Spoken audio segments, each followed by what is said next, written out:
शैतान मेरी लैला। काजू जी मुंह के गार लिखने के फारे के पहले रस खाइए फिर सिर मिलाइए।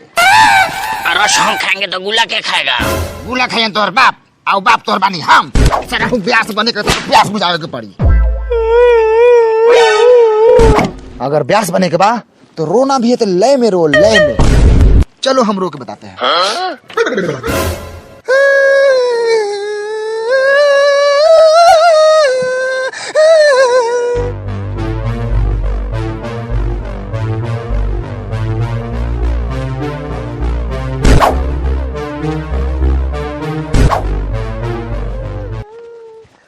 तू यहाँ बेसगिरी पर बेसगिरी करता रहा, तोर बेटा दूसर तीसर के छोर की तरफ के रसलीला पर रसलीला करता। ये बात को तुमको भनोबा का कहले बा टकलू जी? सरवा सरपंच नु ये जीतर का कहले बा सरपंच जी? का कहले बा? अरे ई ना पूछी कि का नहीं के कहले। इस तरह पूरा गांव समाज में अकरार करके रख ले बा। आज एक छड़की कल को छड़की छड़की पर छड़की। बस सरपंच जी बस त का करी हमर पारा छुट्टा चोरी लोग अपन पारी के बांध के रखो। तो तोहर पारा खुला चरो तो लोग के पारी बनाएबो ना करी। देख तनी कौन सरवा समाज में पारा पारी करता। हटाओ सब अपन पारा के दोसर में बेटा जी तो लाश गिरा हम लाश। बेटा डिटेले से हमरा कोनो दिक्कत नहीं। दिक्कत तो तोरे भेल होई। कहे के मतलब है कि कुछ कहले मतलब समझत नहीं। बाबूजी अभी तक खाली हाथे पकड़ ले रहनी है तौले तो सर्वस आके पीछे से घोटने पकड़ ले हम। पहले मुंह मीठा का रसगुल्ला खा।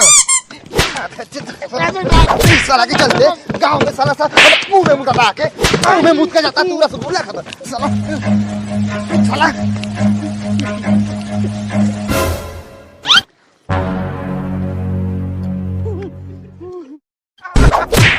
कौन देख रे साला हुए नुआ जेका बापो रसगुल्ला खिया खिया के खूब हुकलाई। हो रे हे लेकिन साला एगो बात समझ में नहीं आवत। उ साला घामा में मूस के बच्चे नियन ओलत रहेला फिर भी साला एगो चेहरा देख कितना साफ है। साला एगो हम बानी ये साला तू हमरो तो उहे हाल बा। चल तो साला से पूछल जाओ चेहरा के राज। चल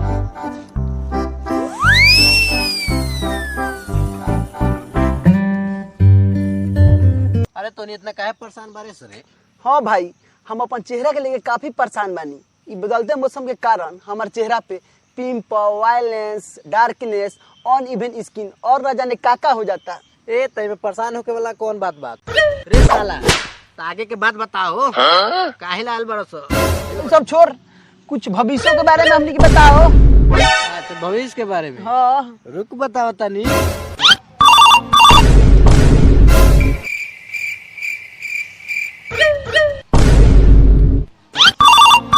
उठाइए ना। अरे नहीं ना तुमको पगली आएगा। रुको ना एक मिनट। नहीं तुमको नहीं बोल रहे। हाँ घुसड़ी वाला एक सेकंड रुको। क्या हुआ? अरे साला बाबू सुने के लिए आएगा रे कि भविष्य के बारे में बात करेगा? ये लौड़ा भविष्य के बारे में बतियाता है। आधा घंटा होगा नहीं गान उठा के चल जाएगा घरे। का गान में चलिएगा घरे? अरे भाई तू गान मराओ। अरे तुमको नहीं बोले तू पागल चोदे है फोन कहीं नहीं रखती है। रे साला फ्यूचर में 2 रुपया कमाइबे तब उनका सही जगह पर रखबे ना तो झाड़ के झोपड़ी में रखेगा। अरे भाई तुमको इतना टेंशन लेने का जरूरत नहीं है कि हम झाड़ के झोपड़ी बना के रखे या लड़ के झोपड़ा बना के रखे। साला अच्छा ही बताओ कि तुम लोगों के एग्जाम में कितना नंबर आया? हम लोग सब ना लंड चाट गया ना लंड। हमारा माल कहीं दिखाई तब जाके हम पास किए। पूरा देखा पूरा नहीं दिखाई तुम कैसे पास कर? सबको अगल बगल सबकी। अरे भाई हमको देखा या जो मेरे पीछे बैठा था उसको। लड़की के चेहरा में पड़ गया। अरे साला तुम लोग क्या बोल रहे हो? क्या सोच रहे साला? हम आंसर दिखाई तब ना पास किए। साला तुम लोग कथी सोचा है रे? कथी सोचा है तुम? अरे यार छोड़ ना कुछ। अरे साला यही से हम तोनी के साथे ना रहिले। से मिले चले के बा ठीक बा। अगर तुम मतलब ये का लगा दे कुछ भाई करिए का हट साला ना रोटी में भुला जी बे। आज बाल से मिले के तो नहीं खबरी करिए। चल चल चल। रे रे रे रे हमरा माल के घर बता तो नहीं आके का जाता रिस ए साला सरजनी को सब तनी मनी खाई पी चुप चुप चुप रे साला तू कह रो तरिस अब चोट ना लगलो रो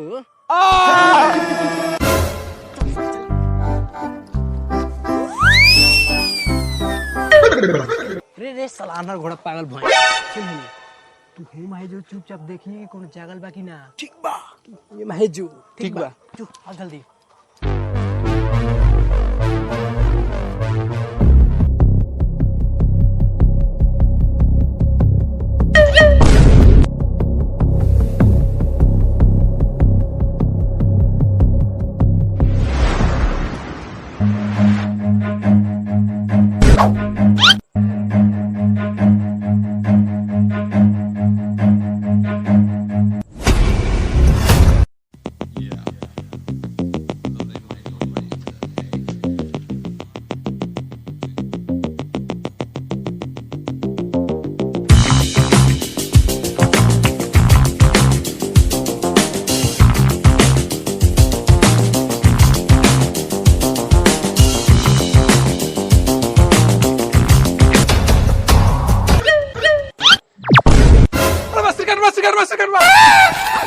Run.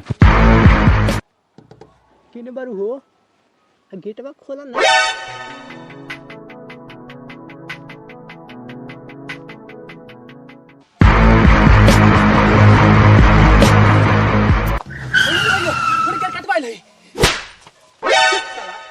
हो गए ये सिर कटवाई केने रे साल केने रे ए उतर साल हट हट हट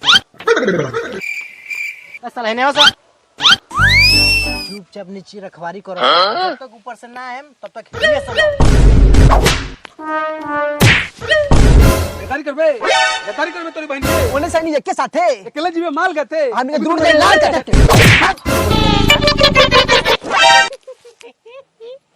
किसा गलो लोगन का किसा गलो साले भी दूर गार थारो लो तनी पूछ के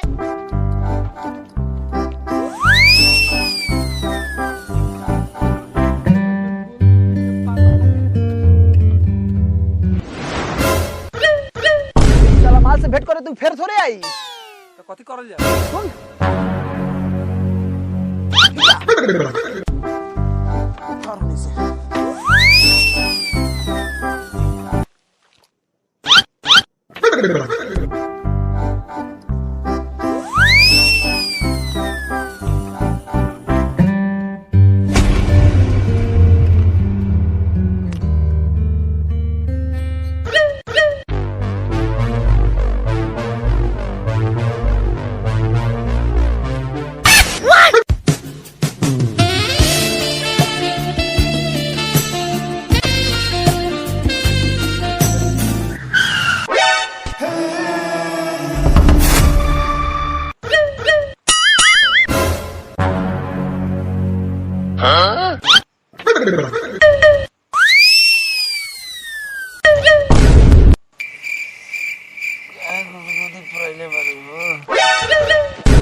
लार घोड़ा बैठ के सुतल बारो घर में ना जाके देखो ना तो बिना बेटी के बियाह के लिए नाना बन जीवो का जेबे जाना तो गान मरावो मत कहियो गांव के हो गेले तो ना बताइनी हां चल चल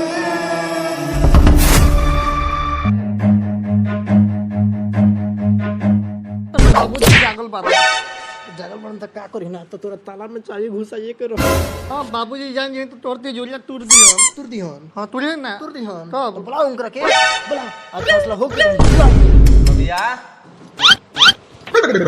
आइए गेलन सुन ना लइका में माइक तोड़ छठियार कइले हवा ऊ कहेला हमरा पता नहीं के पता नहीं तो बाबूजी आ गेलन आई तोड़ छठियार कर दिहन ऊ है का हो तेरे कुछ कौन मारे घर में बाबूजी देखो ना घरवा में चोर घुसल हवा वही समय से अच्छा सिला दिया रे तू नहीं जान हमरा के नहीं जाना तो बेटे हमरा के फोन करके बोललवा कि अब अकेले बनी में ना हम ऐसे कैसे चलाएंगे आपके घर अकेले। अरे साला नचनिया बजनिया का औलाद काला कर उठा तू हमरा खून पर लाल छल लगेबे माधर जात पहले तू निकल साला से। ले जा बाबूजी ले जा, कहा तुमसे चोर चुहार आगे रख। हेलो सर जल्दी आइए।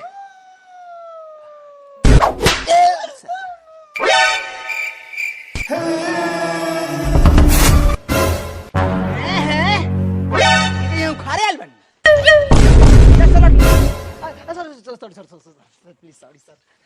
ए सर काय खिसने चल ना। आइए सर ये सारा ले जाइए। Model number 7।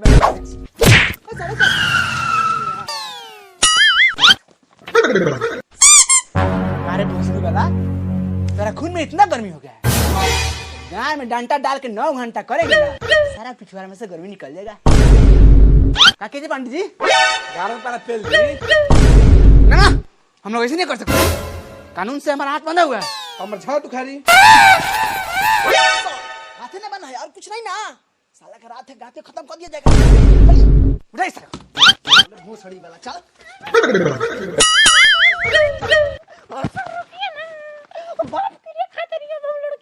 सब साला ड्रामा कर।